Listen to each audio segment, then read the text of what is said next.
even up to 2 years ago, the Northwest University used a model that in the word of mouth can be described as federal. What that means is that yes, even though there was an institutional office, which you are located at now, the three campuses functioned to a greater extent autonomously, in the sense that many decisions were made separately on each campus, and I think the most important thing, that each campus had its own deans and its own faculties. Now, we realize that the distance and so on is something that we will have to consider when looking at the new model, but these are the things that were given as motivations for the previous structure. Now, in 2015, at the end of the year, a new structure was accepted by the council. According to this structure, the university is to take on a unitary model. What that means is that where instead in the past we may have had 3 faculties on 3 campuses giving the same degree, something like a LLB or a BCom management or something like that, we will now have one dean, which we could maybe call an executive dean or so on, but we will have some later explanations from our right hand side from the knowledgeable people. And now so the faculties are to be merged, and we will only have then 8 deans where we previously had 15. This also has certain implications for SRCs, certain implications for committees, and of course the academics. It is then rather unfortunate that we don't have leaders of the academic societies present, but we will, with the SRC members and political societies, go forward. So I will ask that each of the speakers up front, maybe, or I think Professor Dan, you should start, then give us a brief introduction of the new model. What are the advantages? What do you see as possible challenges? And then we could give to your right for Mr. Wangile. Do I say that? Wangile. Okay, I will get that correct next time, I promise. An opportunity to elucidate, and then for Professor Jans van der Rensburg to elucidate further. And then once that has been done, we will open the floor for questions. Professor Khwali, we listen to you kindly. Thanks, Paul. You really captured the strategy and the structure very well. I must perhaps just explain, Mr. Wahile here is a new Executive Director, People and Culture. This is the portfolio that we used to refer to as the Executive Director, Human Resources. So we don't have a human resource department as such. We now call it People and Culture, so that it can talk to the new strategy that we have to focus on people. And people here will be staff, and it will be students. It will also say, let us look and focus on the culture of the university. So do understand the emphasis on this renaming. It's not just a change of name, it is because of the change of the strategy as well. As you've said, Paul, this is a unitary model that we're now looking at. That says one dean, one faculty.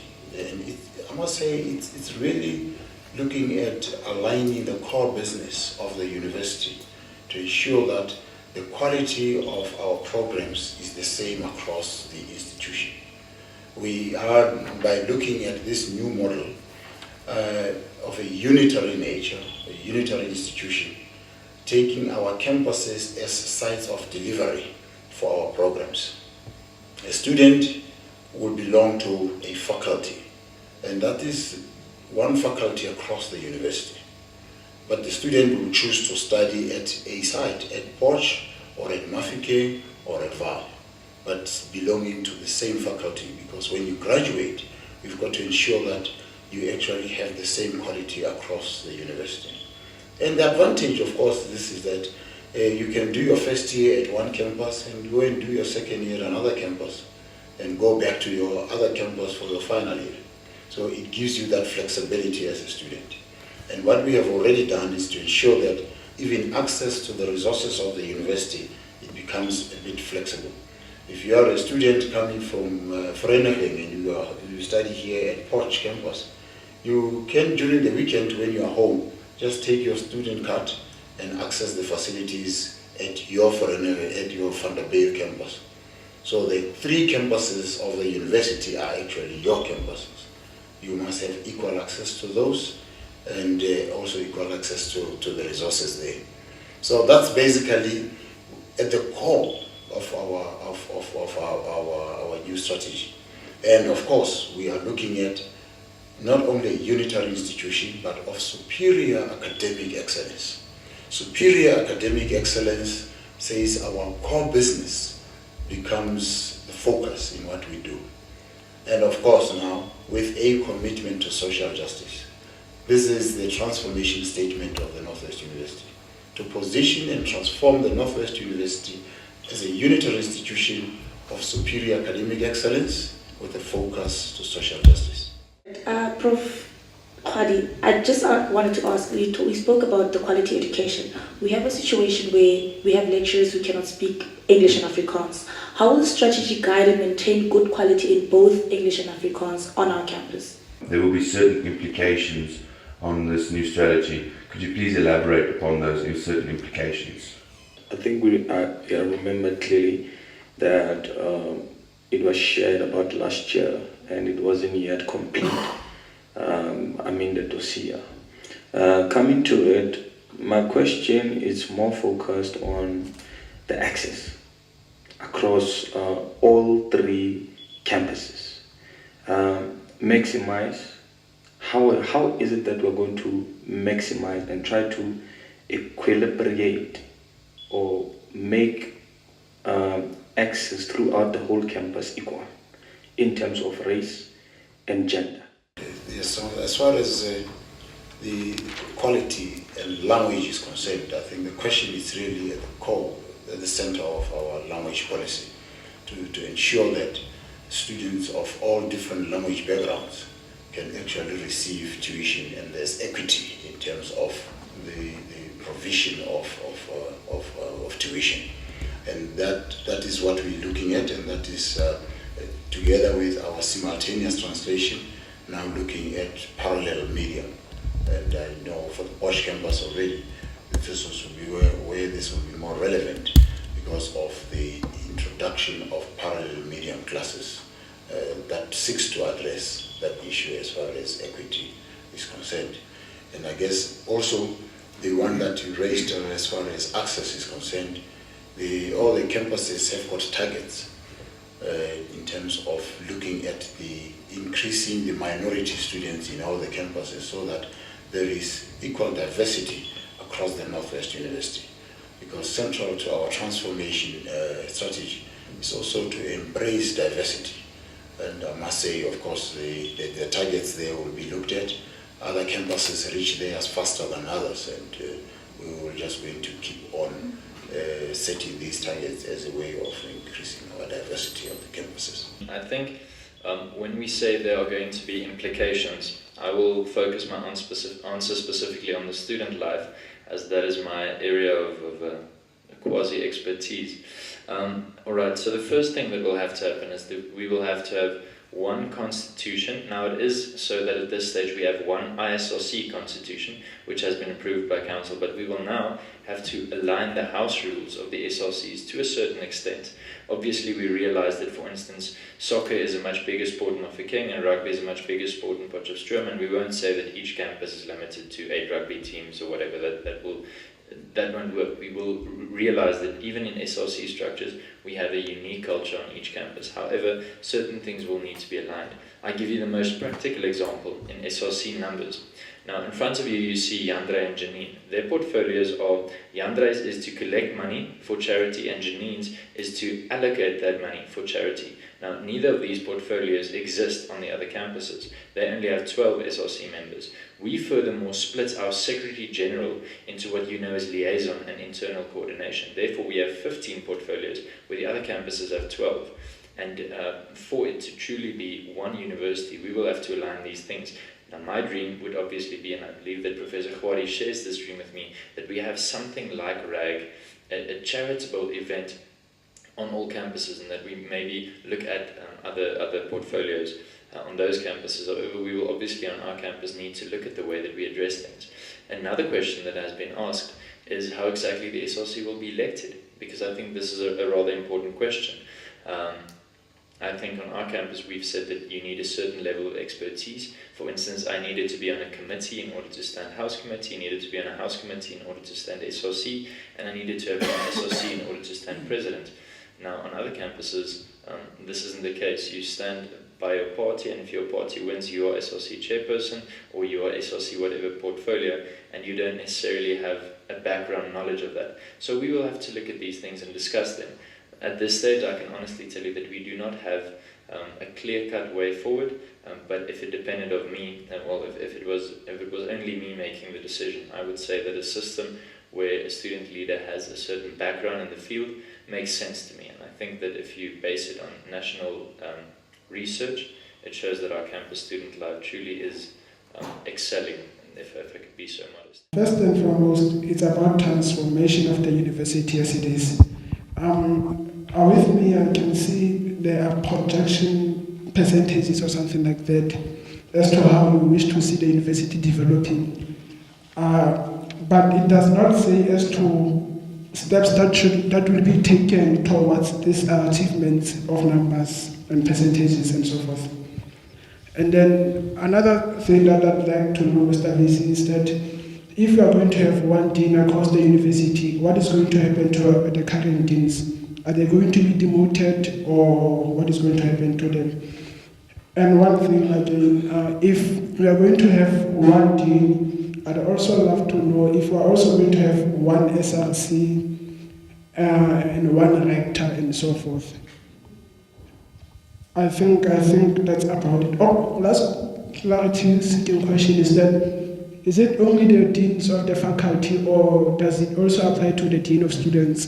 Because I believe we also have dean of students on other campuses. Thank you. I'd like to know. Thing is, we've merged. We merged so that we can be a unitary institution. So I wonder if we have been addressing the injustices of the past by creating injustices of the present. And now I'm so fortunate to be here so that we can not create an injustice of the future. So, as I suggested, to the one dean across faculties, there was this transformational advisor. I don't know if we can bring her back, by the name of Dr. Tefesin. And in fact, I don't know why she left us. So please bring her back. That's what I have to say for now, because I had the B5 round. So thank you very much. VC, I went through the strategy on its own, the full strategy, and this summarized version of it. I have many questions, but because of time, as the DP has said, we should be as short as possible. I'm only going to touch on a few things, and then I think I'll come back. I have here with me on page 11, student equity targets. I'm more worried with a part that has to deal with the availability of resources. Madam Rector touched a bit on the issue of availability of resources when she spoke about one dean, one faculty, that we won't be struggling with the resources because of Poch campus will be available or the Val campus will be available. But my worry is we've got a challenge of transport. How is it a student going to make it to Potchefstroom or Val campus if she needs to see the rector urgently? That's first. Secondly, the resources in terms of our study guides and in our faculty education. Currently, they introduced the e-learning where they are experimenting how can we use tablets instead of the hard copy study guides. So if we are saying one dean, one faculty, what will happen to the current program which has just begun? What will happen in the next year? And another part on the issue of resources is Madam Rector spoke about embracing diversity. And to embrace it means we must make it a point that all students of color, no matter which color, can enter any university at any time and find resources that they can feel at home with. But my biggest worry here is currently let me be specific, in our campus, we have a challenge of resources, your accommodation, your enough sporting codes, enough courses that anyone can enroll in.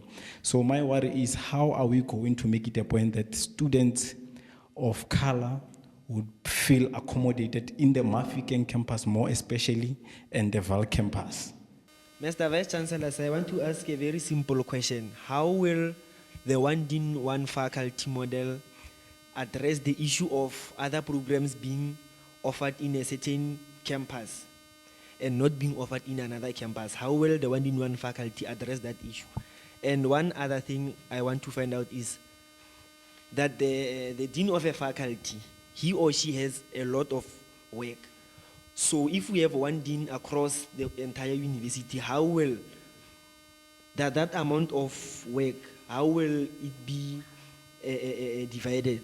The labor issues, because if we've got 15 deans and then we end up with 8 deans, because we're going to be moving from 15 faculties to 8 faculties. The strategy did lead to a revisit of the structure. So, by the way, it's the strategy that led to the structure of 8 deans from 15. There's a labor process that we always have to follow in a situation like that. And I must be careful now, because I'm not talking to staff, or I'm talking to students on labor matters. There is a system in the labor law that we have to address when we are faced with a situation like this. But it does not mean we're going to be losing people and there's huge, massive retrenchments. No.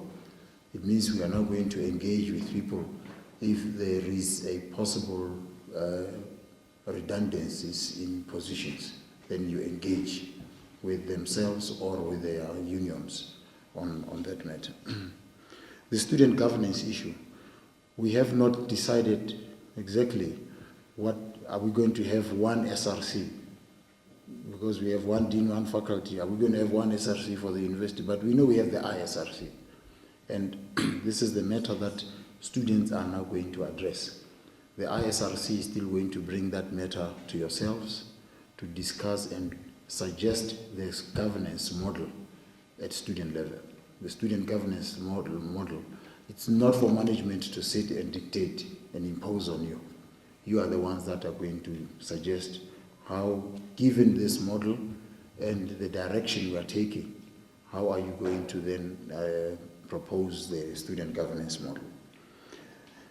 Therefore, the same thing will then apply with regard to the dean of students. So that's something that we would not be able to, we could not jump into conclusions on. It will have to be advised by the student governance model that will then be proposed and adopted eventually. The other thing is, the question was on, Dr. Tefferson, the transformation advisor. The transformation advisor was to the previous vice chancellor. So I must say, at the moment, given the implementation of the strategy, I have really looked at the whole issue of the responsibility for transformation at the Northwest University. And I am expecting every manager to carry that responsibility. So it's not a position that I will put on one person. But as the accounting officer, I am overall in charge and responsible for transformation. So that is just how we will be implementing the strategy. So as a result, there will be no position allocated for or assigned for in the structure for one to deal specifically with the structure, other than the accounting officer, the vice chancellor, and therefore, in my performance agreement with all managers, having them to expect them to implement transformation. The other question was on student equity targets and how lecturers will now be able to operate if there's one dean, one faculty. Prof, can I leave that to you? And then the access. You know, the good thing about this strategy is that you are a student of the Northwest University and not of a campus. You are aware now already the aspects that we have already implemented. With your student card, you can access the resources in every end of your campus. If you come from Sebokeng, you can go to Val and access the laboratory, the library there. You can go there and use the computer facility, IT facilities at Val. So, and by the way, we had, through proper alignment of our programs, you should be able to do first year at one campus, second year at another campus, and final year at the other. Because you must then be mobile. So you are a student of the university, the resources are yours. You can access the resources of any of the campuses.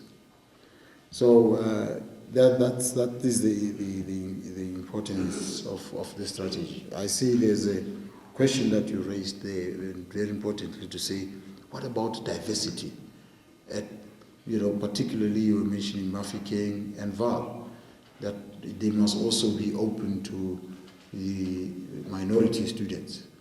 And that is very important. That's why every campus we want to look at campuses having targets. These are minimum targets. That at least focus on increasing the number of minority students in all the campus. The minority students for Mafeking are white students. And then the minority students for Val, for Poch are black students. Then for Val are white students. So we really want to create a reasonable, diverse environment at all our campuses. I always say we don't want our campus, Mafeking here, to look like a tribal college. So let's open up and through our programs and all other. Of course, student life must also be as diverse and as accommodative to all the different student backgrounds that we would have in our campuses. And then the access to programs and planning profile, I will leave that one to you. Perhaps you also mention how the faculties will operate ideally if the dean sits in one campus, and what about the other campuses? The question was very, very practical to say, how are we now going to be expected to travel to the faculty, to the office of the dean at another campus? Now, maybe let me go backwards and say, according to the strategy, we will have 8 faculties.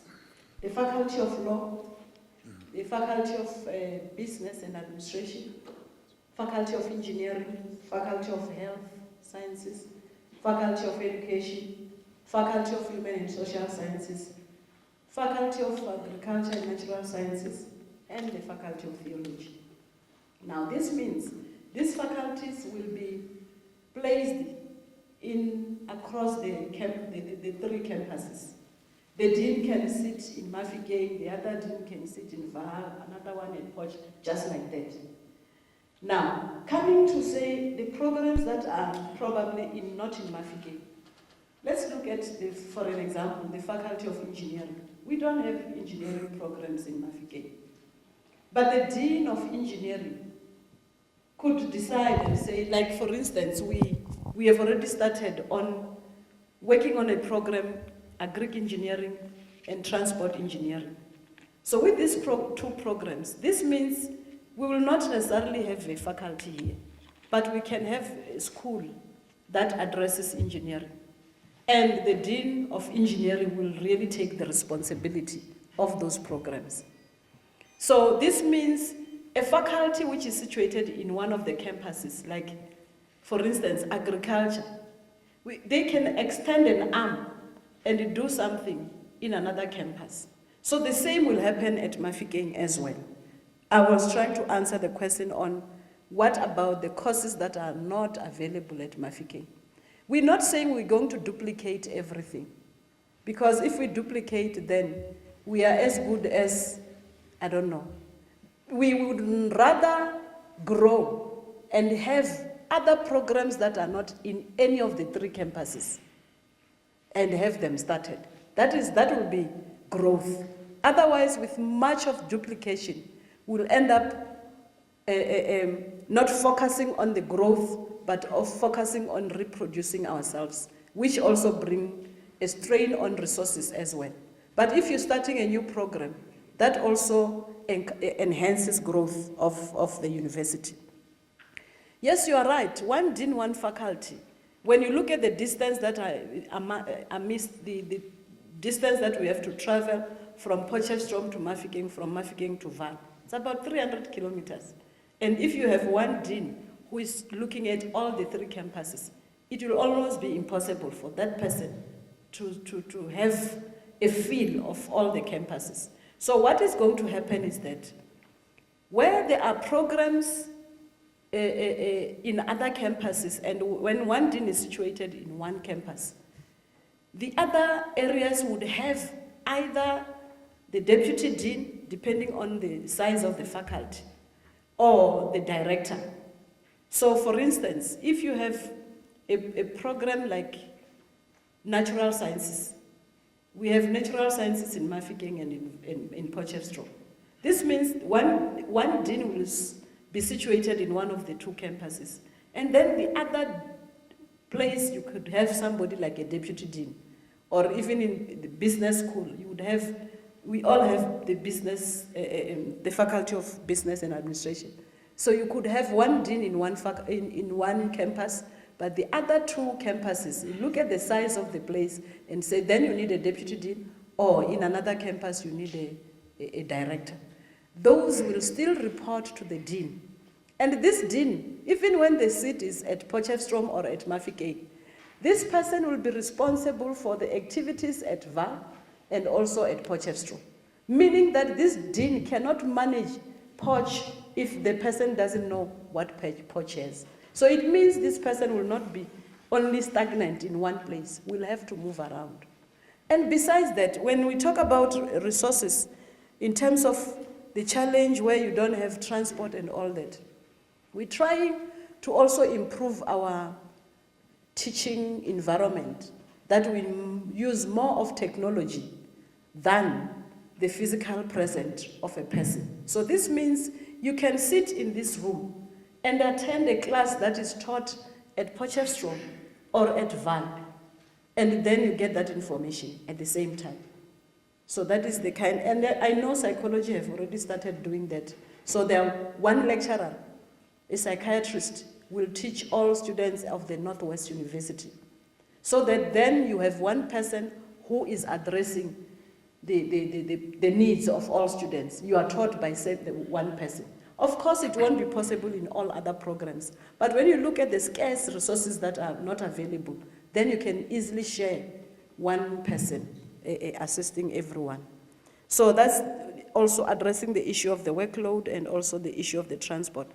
I also need to indicate, when you talk about resources like the tablets that we are piloting at this campus, we're not closing the university and start afresh. I think we need to understand that.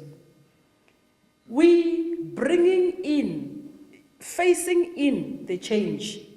Now, when you're facing in the change, it means whatever that was happening will still continue, but in a different manner. We're piloting, then it will mean, with that pilot, we will say, do we extend this to other campuses? Or what is the other campuses doing, looking at the things that we are doing? That's where you talk about alignment. So we will align all the things that we are doing to ensure that we don't lose the good practices and also we benefit from others. I think in short, that's what I wanted to say. And also to add on the steps that will be taken to achieve transformation. I think when you align whatever that you are doing, you're transforming. If you have aligned access, it means you can gain access to another campus. That is also part of transformation. Over and above the numbers of students that we are trying to bring on board, if we align recruitment, then students will have a choice to say, no, I want to do maybe theology. And then instead, you don't want to do it in Mafeking, you want to do it at Potchefstroom. So you have an opportunity to register at Potchefstroom. This is why with that kind of alignment of recruitment, students will also have an opportunity to say, I want to study at Potchefstroom, I want to study at Mafeking, I want to do agriculture, and therefore, within that space, we'll be able to address the issues of diversity. Because as of now, when you apply, You have a blue form for Mafeking. You have a maroon form for Potchefstroom. You have a green form for Val. You understand what I'm saying? Now, if we now say we have one entry, one application forms where they are submitted into one space, you just indicate your preference. If the place is full, you can go to another space. Then we will still be addressing the issues of transformation. So I think you will not get a situation where you say transformation as a word, we are addressing it, you know, in an isolation, in an isolated situation. But you'll find us with that strategy, whilst we start implementing it, transformation will be part of us. And there's no way that we will not transform if we are using the same the strategy. Because immediately when you have one dean, the same dean will be accountable to the deputy vice chancellor. Maybe I should also go back and talk about the positions of the campus rectors, because you were asking, would you have one campus rector? There will be 3 deputy vice chancellors who will be stationed at the 3 campuses. And then you will still have 2 deputy vice chancellors one is responsible for teaching and learning, and the other one is responsible for research. So you will have 5 DVCs. And with those 3 stationed at campuses to look at the operational issues at campus level. But still, there will not be DVCs who will say, I'm located at Mafeking, solely Mafeking. No. They will be located at different campuses, but they will still have an institutional responsibility. If you have to deal with maybe planning, for instance, planning for the university, you will have somebody who is a DVC located in one of the campuses, but doing planning for the whole Northwest University. That is an example. Or someone doing internationalization. It will be that one person who is based at one of the campuses. So the language, like I said, we've got to change our language. You will not talk about the campus as a campus like it was before. You will talk about a campus as a site of delivery of the programs. And therefore, you can't focus only on the campus, because anyway, the person that they will be reporting to will be the dean in terms of their teaching and research. Then from the dean to the DVC, who is not necessarily located on at campus, who might be in any of the, maybe at institutional office, dealing with teaching and learning only. So when you deal with teaching and learning, it will be teaching and learning across the 3 campuses. I hope that I've answered most of the questions. We had 2 business schools, a business school at Mafeking and a business school at Watch. Much as we've got different faculties, a faculty of law at Watch and a faculty of law, we have already started this model, implementing it with our business schools. There's now only one business school. So the business school offers programs at Mafeking and also at Poch and at Val. But they belong to one school under one accreditation. The disadvantage of the model we had at the moment was the different standards across the campuses, different accreditations, even with some of the professional degrees that we offer. And therefore, we cannot continue like, if you talk about social injustice, that's a typical example of such. We cannot produce a psychologist of the Northwest University accredited by the professional body from one campus and not accredited by the professional body from the other campus. But if that psychologist comes from one faculty, there's no way we would have variations in accreditation. Firstly, Prof, I want to ask in regarding issues of fees, because I have an understanding that Mafeking fees are cheaper compared to those on the Poch. Now, if we are to align the 3 campuses, I believe also the payment will be aligned. Now, will the payment be aligned to a higher standard, which is Poch, or will it be aligned to a lower level, which is Mafeking, therefore giving those who have been paying a higher amount of money a discount?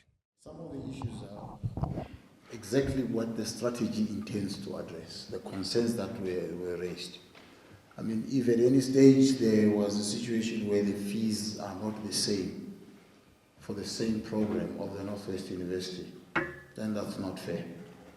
You cannot buy the same product and it's charged differently, and it is of the same quality. You know when you go and buy a Nike, you must expect the price must be the same. If Nike, it's Nike, unless if the other one is a phone call.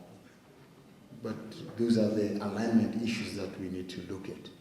So that's exactly what the strategy then seeks to. Alignment does not only talk to the content or the outcomes or objectives of programs. It is alignment in all other respects. And that's exactly what we will then be addressing. My question is with regards to student governance and basically trying to understand the whole point of having a unitary system as a whole. My question is basically with regards to, again, equity. So now by having the 3 campuses, that is, and then actually having a document governing student life as a whole. Because now what I'm seeing from the model is that you're basically focusing on having academic how can I put it, obligations somehow. But then again, we don't necessarily have a certain document which clearly talks about student life as a whole. This basically means that with each and every single campus, there's more or less different documents governing how exactly is student life coordinated. Now, my question is, does the model somehow have a way, in terms of finding a way to actually have one unitary document? I've always said quality depends on the stability of an institution. There is no way, and I'm saying as a Vice Chancellor here, that for me to guarantee you quality, I must guarantee you first stability. If there's no stability, you can kiss quality goodbye. I've said in one graduation ceremony to the students, if you eat SAMP for a meal, and I give you 30 minutes to finish your meal, and I give someone else 3 minutes to consume the same amount of meal on SAMP. The other one is 30 minutes, the other one 3 minutes. Who is actually going to have the most out of that SAMP as far as chewing and getting it to be digested well? It's the person who gets enough time to chew it.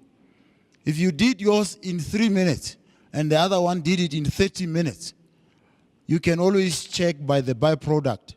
You can see some with a lot of SAMP in it that is just undigested, raw as it is. Now I'm talking in parables here. So I'm basically saying, if a student goes for 6 months, attend a module for 6 months, and another one attends it just for 2 months in a recovery mode, there is no way that digestion can take place the same way. And therefore there is compromise in quality. And I've said, therefore, I'm relating this to quality and as far as stability is concerned. How long is the strategic process going to take for it to be fully implemented and fully functional? Like, what is your target on that? The first thing that we need to look at there is alignment of our programs across the campuses, or the alignment within the faculty now. And also as and when we introduce new programs, that's exactly what must be a guiding principle in terms of introduction of new programs. And I guess we should also be open, and it may sound very controversial to say, while we introduce new programs and looking into their relevance, we also have to look at weeding out some old programs.